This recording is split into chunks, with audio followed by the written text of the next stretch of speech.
온전한 만물을 알아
하시고 다시 맞은편으로 건너가시니 큰 무리가 그에게 모이거늘 이에 바닷가에 계시더니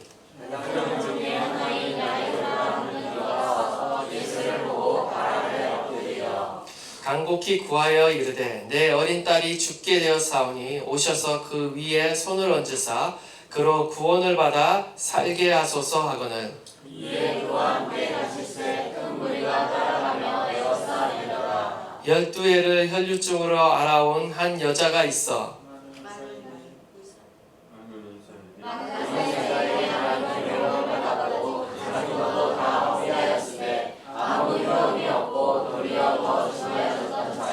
예수의 소문을 듣고 무리 가운데 끼어 뒤로 와서 그의 옷에 손을 대니 이는 내가 그의 옷에만 손을 내어도 구원을 받으리라 생각하노라. 이에 그의 혈류 근원이 곧 마름에 병이 나은 줄을 몸에 깨달으니라.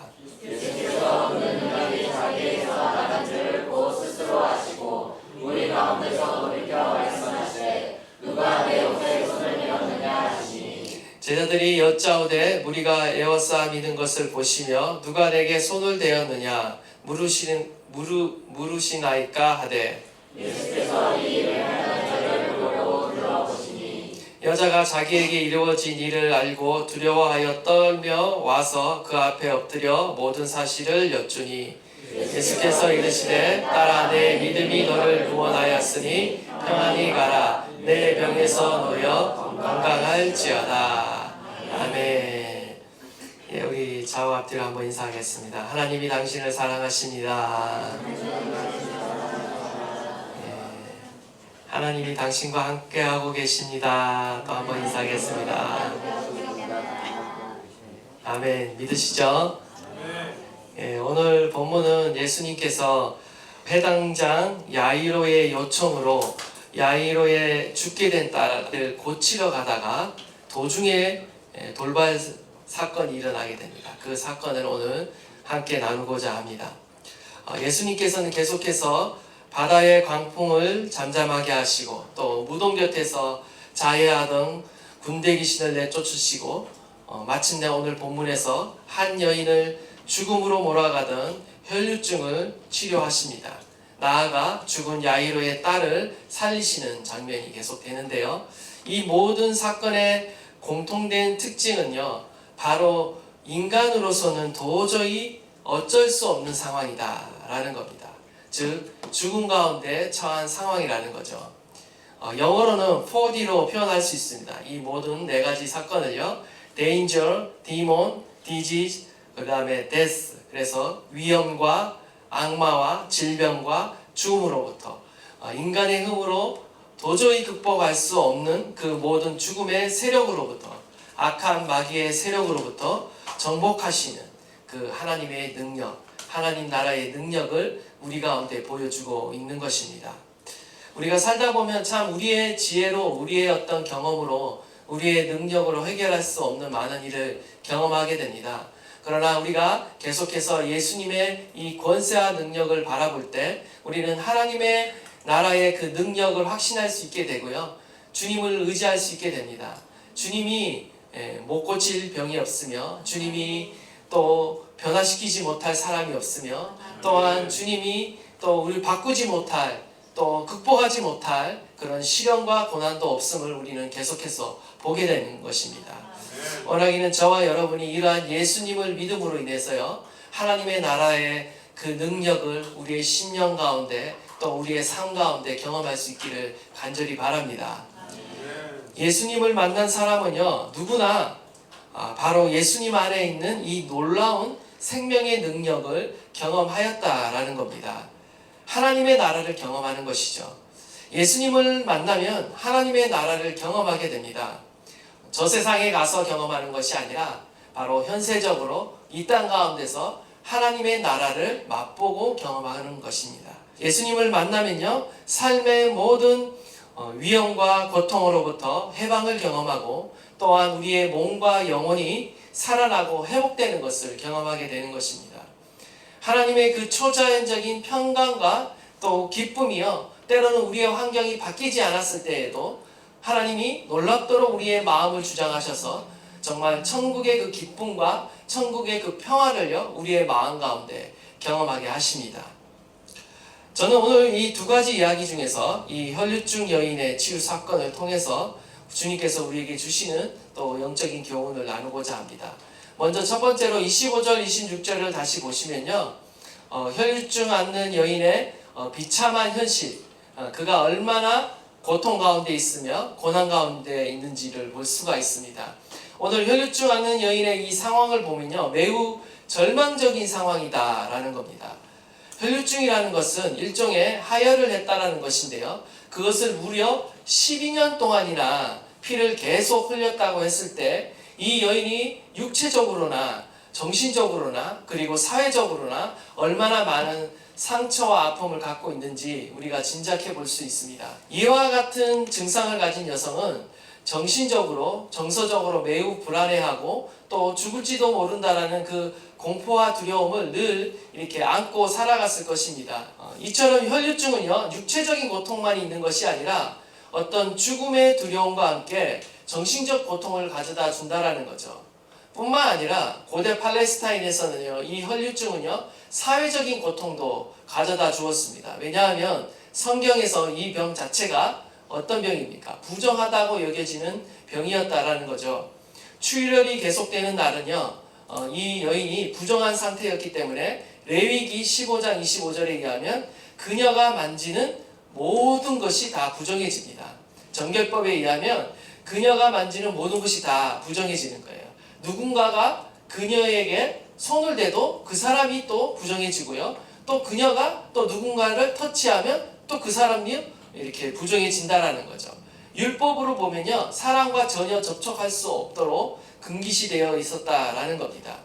누군가가 이 여인이 아프기 때문에 침대에 누이려고 손을 댔다라고 하면 또 손을 댄 사람이 부정해지고, 심지어 의자에 앉히기 위해 붙들기만 해도 부정하다는 판결을 받았다라는 것입니다. 그런 경우에 어떻게 됩니까? 그녀를 만진 사람은 정결하게 되기 위해서 그 접촉 부위를 씻거나 옷을 빨아야 하는 또 정결 예식을 또 거행해야 했습니다. 한마디로 유대인 사회에서 가장 중요한 문제가 이 종교적으로 부정의 문제였는데, 이 혈류증을 앓고 있다는 이 자체는요, 한마디로 사람들과 더불어 살아갈 수 없는 그 처지에 놓여 있다라는 거예요. 아마 주변에 아무도 남아있지 않았을 것입니다. 자기가 부정해질까봐 이 여인을 피하고, 심지어는 가족들도 나중에는 힘들어졌을 거예요. 만약 이 여인이 결혼하기 전이라면요, 결혼 생활 자체가 불가능했을 거고요. 만약 결혼을 한 여인이라면 그 관계를 계속 유지할 수 없어서 어쩌면 이혼을 당했을 수도 있을 그런 여인이었다라는 겁니다. 엎친 데 덮친 격으로 지금 경제적으로도 지금 파산 지경에 이르렀습니다.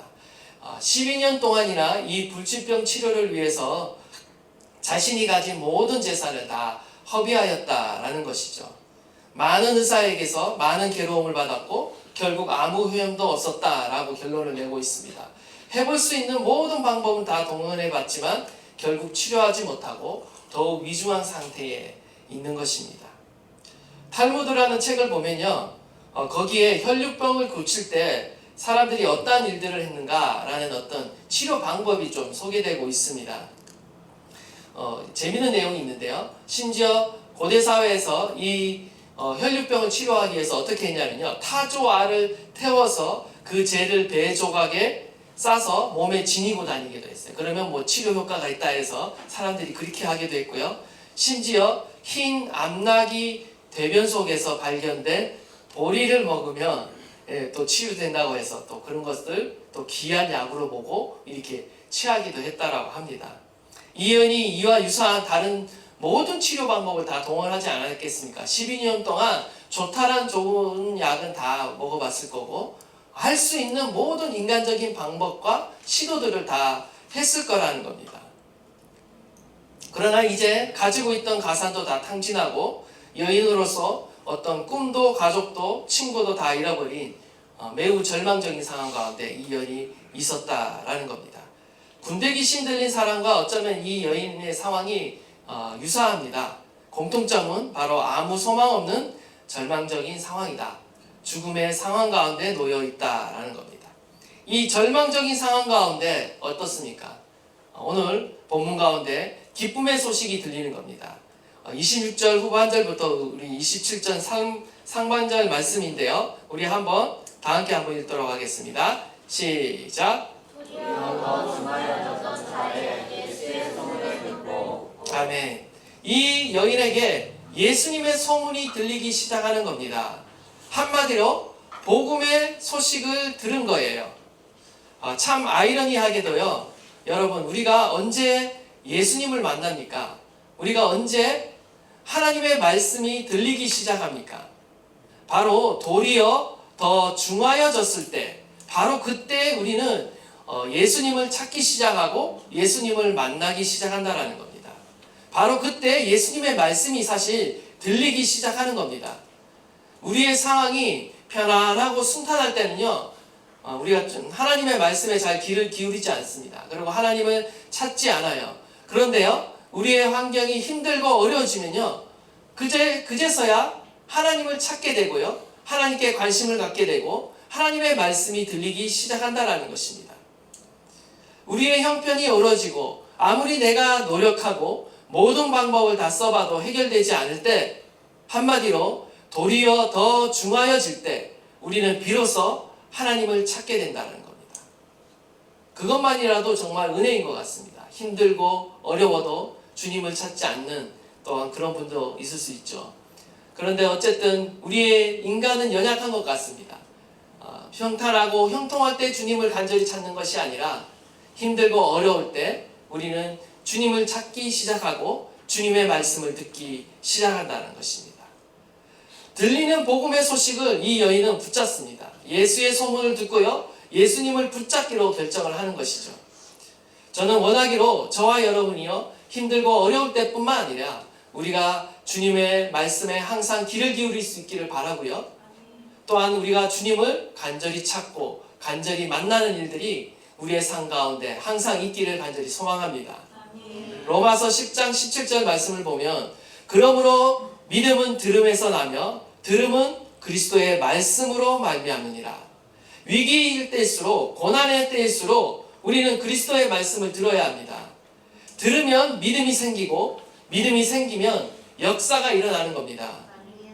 저와 여러분의 삶 가운데 주님의 말씀이 들려야 되는 거예요. 그리스도의 말씀이 들려야 되는 거예요. 우리가 더욱 주님의 말씀을 붙잡아야 되는 것입니다. 하나님의 말씀이 들려야 우리의 삶 가운데 하나님이 역사하시는 것입니다. 우리 가운데 들리는 역사가 있기를 간절히 바랍니다.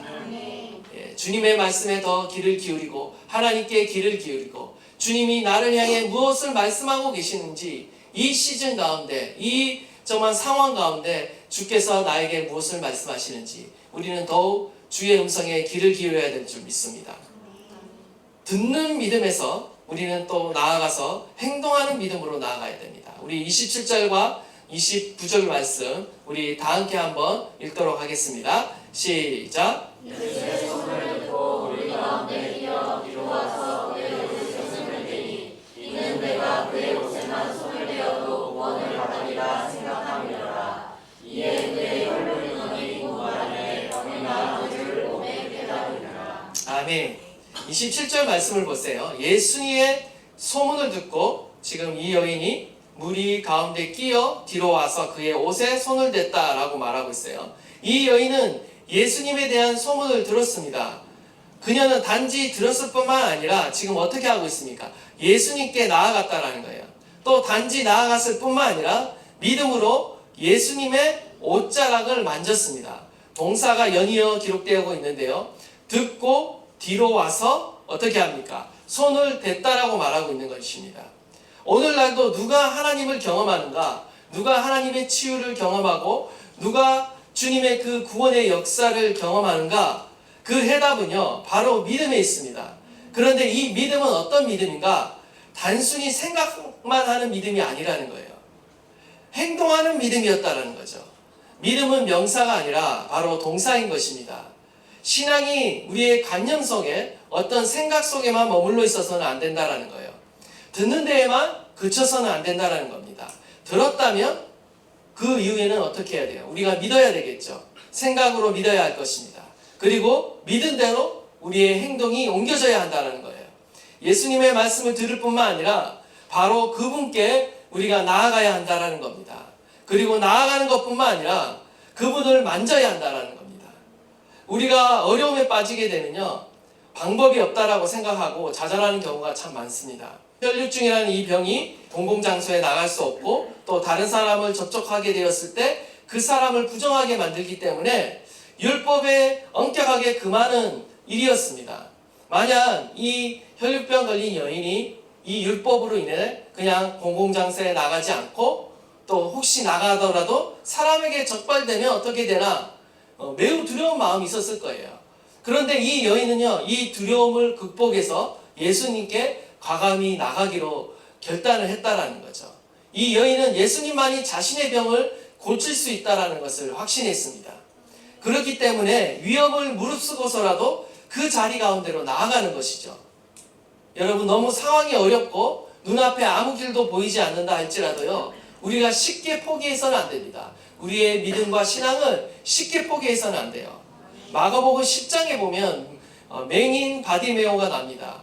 맹인 바디메오는 보지 못하기 때문에, 눈에 보이지 않기 때문에 어떻습니까? 예수님을 볼 수도 없고 또 예수님을 만질 수도 없고 따라갈 수도 없어요. 그러니까 그가 할 수 있는 최선의 방법은 무엇인가? 소리를 지르는 겁니다. 다윗의 자손 예수여, 나를 불쌍히 여기소서. 자신을 주목해 주기를 간절히 외치는 것이죠. 그러나 이 여인은 대중 앞에 나갈 수 없어요. 그리고 소리칠 수 없어요. 대중 앞에 나갈 수 없으니까 당연히 소리칠 수 없겠죠. 그래서 이 여인이 찾은 방법은 대신 조용히 그리고 비밀스럽게 예수님 뒤로 접근하는 것입니다. 걸리기라도 하면 큰 위협과 멸시와 박해를 받을 수 있기 때문에 굉장한 두려움을, 공포를 안고 그 무리들 사이에 끼어서, 그리고 그 무리를 해치며 간신히 가까스로 그 예수님께 접근한 거예요. 그리고 그의 옷자락을 살짝 만지는 것이죠. 여러분, 우리는 예수님을 만나는 일을 너무 쉽게 포기합니다. 조금 하다가도 말고, 안 되면 말고, 우리는 너무 쉽게 낙심하는 것 같아요. 응답이 없으면 또 낙심하고, 부르짖을 수 없으면 예수님의 뒤로 가서 그 옷자락이라도 붙잡겠다라는 심정으로 우리는 간절히 주님을 찾아야 한다는 겁니다. 여러분, 우리가 이미 살펴본 마가복음 2장 1절에서 12절 보면 우리 중풍병자 그 치유 사건을 잘 알고 계시죠? 들것에 실려서 예수님 앞에 나갔습니다. 자신이 나가지 못하지만 들것에 의해, 사람들에 의해 실려서 주님 앞으로 나갔어요. 그런데 사람이 많아서 문 앞까지도 들어설 자리가 없게 되었죠. 그들이 했던 방법이 무엇이죠? 바로 지붕 위로 올라가서 지붕을 뚫었다는 거예요. 지붕을 뜯어냈다는 겁니다. 어떻게 이런 일들이 가능합니까? 예수님만이 나의 구원자이시고 예수님만이 나의 문제를 해결해 줄 수 있다라고 믿는 자는요, 그 어떤 수단과 방법도 가리지 않게 되어 있어요. 이러한 믿음이 있어야 된다는 거죠. 이러한 절박한 믿음, 오직 주님밖에 해답이 없다라는 그 믿음을 가지는 자는요, 어떤 일을 했더라도 예수님을 만나기 위해 전심을 다한다라는 겁니다. 여러분, 전심을 다하면 어떤 일이 벌어지는 줄 아십니까? 우리 안에 창의적인 방법이 생기게 되어 있어요. 다 길이 막힌 것 같지만 하나님께 가는 창의적인 방법이 떠오르게 되어 있어요. 지붕을 뜯든지 소리를 치든지, 지금 이 여인이 한 것처럼 옷자락만이라도 만지든지 이 놀라운 일이 일어난다라는 거죠. 이것이 바로 믿음의 행위라는 것입니다. 모든 장애물을 뚫고 주님 앞에 나갈 수 있는 이 어떤 행동하는 이 믿음이야말로 주님이 원하고 계신 믿음이라는 겁니다. 저항 앞에 주저앉고, 시련 앞에 주저앉고, 또 해보다 안 되면 또 말고가 아니라 그 모든 것을 불구하고 나는 예수님을 반드시 만나리라, 반드시 주님의 그 역사를 경험하리라 믿고 나아가는 이 믿음의 행위가 우리 가운데 있어야 한다는 것입니다. 흥미로운 사실은 24절을 보시면요, 이에 그와 함께 가실새 큰 무리가 따라가며 에워싸 밀더라. 그 당시 예수님의 몸에 손을 댄 자가 이미 많았습니다. 24절에 보시면 큰 무리가 따라가면서 이 예수님을 에워싸고 있었고 막 이렇게 밀고 있었다라는 거예요. 수많은 사람들이 이미 예수님의 몸에 그리고 그 옷에 손을 대었다라는 겁니다. 그런데 그 수많은 자들이 예수님께 손을 대었을 때 아무 일도 일어나지 않았습니다. 그리고 예수님이 아무 말씀도 하지 않았어요. 지금 이 여인이 예수님의 옷자락에, 수많은 사람들 중에 이 여인이 예수님의 옷자락에 살짝 손을 대자 어떤 일이 일어납니까? 예수님이 누가 손을 대었느냐라고 바로 알아차리는 거예요. 그리고 돌아보시면서 그 여인이 누구인지 지금 찾고 계시는 것이죠. 우리 30절에서 32절 말씀 한번 다 함께 다시 한번 봉독하도록 하겠습니다. 시작. 예수께서 능력이 자기에게서 나간 줄을 곧 스스로 아시고 우리 가운데서 돌이켜 말씀하시되 누가 내 옷에 손을 대었느냐 하시니 제자들이 여쭈었되 우리가 여로서 믿는 것을 보시며 누가 내게 손을 대었느냐 물으시나이까 하되 예수께서 이 일을 행한 여자를 보려고 둘러보시니. 아멘. 흥미로운 사실은 예수님 안에서 지금 역사하고 계셨던 성령님이요, 예수님의 사전 동의 없이 먼저 역사하셨다라는 사실입니다. 예수님의 어떤 의지로 지금 이 여인을 고치는 것이 아니에요. 보시면 아시겠지만 예수님께서 어떤 주체적인 어떤 말을 먼저 선포하거나 어떤 안수와 같은 행위, 사역을 먼저 했기 때문에 이 여인이 고쳐진 것이 아니라 오히려 성령의 능력이 먼저 나간 거예요. 예수님의 의지와 상관없이 자신의 몸에서 빠져나간 겁니다. 어떻게 이것이 가능하였는가? 바로 이 여인의 믿음이 예수님 안에 있는 그 성령의 능력을 이끌어낸 거예요. 마치 자석처럼 이끌어낸 거라는 거죠. 수많은 군중들이 예수님의 옷을 스치고 몸이 닿았지만 그때에는 예수님이 아무 말도 하지 않았어요. 그 어떤 일도 일어나지 않았습니다. 그러나 이 여인이 만졌을 때는 달랐다. 수많은 사람들의 터치와는 달랐다라는 겁니다. 예수님의 마음을 터치한 사람은 오직 한 사람, 바로 혈류증 앓는 여인이었다라는 것입니다. 그가 가진 믿음이, 그가 가진 간절한 마음이 바로 예수님의 마음과 능력을 움직일 수 있었다라는 겁니다. 잠언 8장 17절을 보시면 나를 사랑하는 자들이 나의 사랑을 입으며 나를 간절히 찾는 자가 나를 만날 것이니라. 아멘. 믿으십니까? 아멘. 오늘도 주님을 간절히 찾는 자를, 하나님을 간절히 사랑하며 전심으로 주님을 의지하고 전심으로 주님을 찾는 자를 주님은 만나주시고요, 역사하시는 줄 믿습니다. 우리의 삶에 하나님의 구원과 하나님의 그 살아계심을 경험하기 위해서는요, 우리 가운데 이 마음이 필요한 거예요. 온 마음과 온 뜻과 온 힘과 정성을 다해 내 하나님 여호와를 사랑하라. 하나님을 대하는 방식은요, 바로 온 마음인 것입니다. 나눠진 마음이 아니에요. 세상과 하나님 사이에 나눠진 그 마음으로 주님을 찾을 수 없습니다. 우리는 전심으로 주님을 찾아야 하는 것입니다.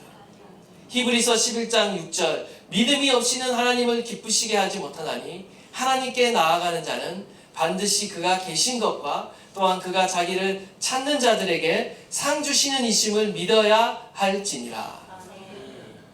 그 이 여인이 내가 그 옷에만 손을 대어도 구원을 받으리라는 그 믿음을, 이 믿음 한 가지만을 가지고 기필코 예수님의 옷자락을 만졌을 때 이 여인은 예수님의 놀라운 은혜와 구원을 경험하게 되는 것이죠. 우리도 마찬가지입니다. 우리도 이러한 믿음이 있어야 될 줄 믿습니다. 예수님을 감동시키고 예수님의 마음과 몸을 움직일 수 있는 자가 되어야 되겠습니다. 단순히 수많은 군중으로 머물러 있지 마십시오. 예수님께서는 저와 여러분에게 일개 무리로 섞여 있지 않기를 원하세요. 단순히 구경꾼으로 신앙생활하지 않기를 원하십니다. 단순히 교양인으로 신앙생활하지 않기를 원하세요. 이제는 듣고 주님 앞으로 가까이 나오기를 원하고 계십니다. 예수님의 그 옷자락을 만지기 위해, 그분을 만나고 경험하기 위해 전심을 다해 간절히 주님을 찾을 수 있는 저와 여러분 되시기를 간절히 축원합니다. 주님의 옷자락을 만질 때까지 포기하지 않는 인전무퇴의 믿음, 일사각오의 믿음이 우리 가운데 필요한 거예요. 반드시 주님을 만나리라는 이 각오와 믿음이 우리 가운데 필요합니다.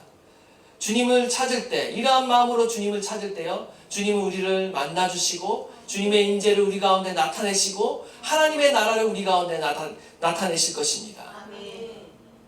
오늘도 우리는 수많은 사람들이 예배하고 있고요. 이 시간에 수많은 성도들이 기도하고 있을 겁니다. 그러나 주님이 고개를 돌리고 돌아보는 예배와 주님이 고개를 돌리고 듣는 기도가 있다는 것을 여러분 아셔야 합니다. 모든 사람들이 지금 예수님을 향해 환호하고 예배하고 기도하고 있지만 오늘 혈류증이 앓는 이 여인과 같은 심정으로 이 믿음으로 주님을 간절히 찾고 만나기를 소망하는 그 마음은요, 주님이 보고 계신다라는 거예요. 그 마음을 알아주신다라는 것입니다. 그 한 사람이 주님을 만나고 경험하는 것입니다. 34절에 보니까 예수께서 이르시되 딸아 내 믿음이 너를 구원하였으니 편안히 가라. 내 병에서 놓여 건강할지어다. 예수님께서는요, 단순히 육체적인 질병만을 치유하시는 것이 아니라 그녀를 영적으로 보내주고 계십니다. 전인적인 치유가 일어납니다. 여기 보면 평안히 가라 라고 말하고 있는데 헬라어로 에이레네, 히브리어로 샬롬이라는 단어예요. 우리나라 말로는 뭐 평안, 평강, 평화 뭐 이렇게 번역이 되는 단어입니다. 특별히 이 단어는요, 하나님과의 관계를 회복했을 때 사용하는 단어예요. 지금 이 여인은요, 하나님 앞에서 부정했던 몸이 정결함을 회복했을 뿐만 아니라 그녀가 보여준 그 믿음으로 인해서 지금 그녀는요, 영적으로도 정결케 되어 하나님과의 관계를 회복하고 있는 것을 보게 됩니다. 25절에 보면 이 여인을 가리켜 뭐라고 말하고 있냐면 12회를 혈류증으로 알아온 한 여자, 그래서 한 여자라고 표현했는데요. 25절에 한 여자라고 말했던 이 여인이 34절에 와서는 어떻게 불리고 있습니까? 그녀를 향해 예수님께서 딸아 내 믿음이 너를 구원하였다 라고 하시면서 딸이라고 부르세요. 지금 예수님께서 얼마나 이 여인에게 정감 있고 사랑스러운 마음으로 부르고 계시는지 모릅니다. 이 딸에 해당하는 단어가 디가르테라는 단어인데요, 아버지가 딸을 부를 때 사용하는 용어입니다. 지금 하나님의 자녀가 된 겁니다. 이 여인은요, 그냥 한 여자로 왔다가 그리고 치유만 받으러 왔다가 지금 어떻게 되느냐, 예수님을 인격적으로 만나고 그분의 능력을 경험할 뿐만 아니라 하나님의 자녀로 변화되는 것입니다. 혈류병을 앓던 여자에 불과했던 여인이 그냥 12년간을 그저 아무 소망 없이 살았던 한 여인이 예수 그리스도를 만나고 그의 병을 고침받았을 뿐만 아니라 그의 죄가 사함을 받고 이제는 한 여자에서 하나님의 자녀로 변화되었다라는 것입니다. 이 놀라운 은혜가 예수 그리스도를 만날 때 우리 안에 일어나는 것입니다. 내 믿음이 너를 구원하였으니 편안히 가라. 저와 여러분이 예수 그리스도를 믿을 때 이 놀라운 은혜가 우리 가운데 임하는 줄 믿습니다.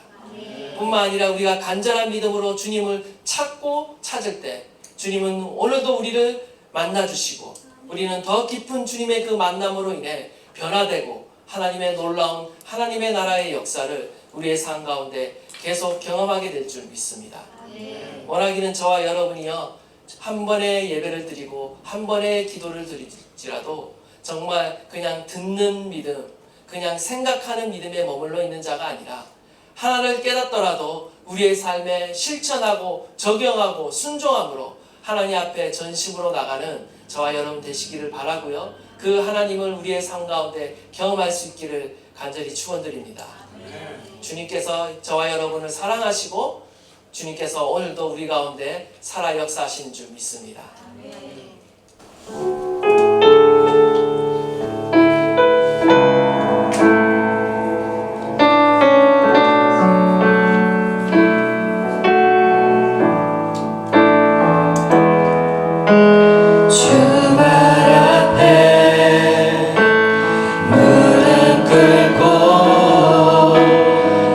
사랑에 남기네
우리가 한번 주님께 우리가 마음의 눈을 들어서 주님을 한번 바라보십시오. 그리고 우리가 한번 손을 뻗어 주님의 그 몸에 그 옷자락에 여러분의 손을 한번 대보십시오. 주님의 그 임재와 주님의 그 능력이 필요합니다.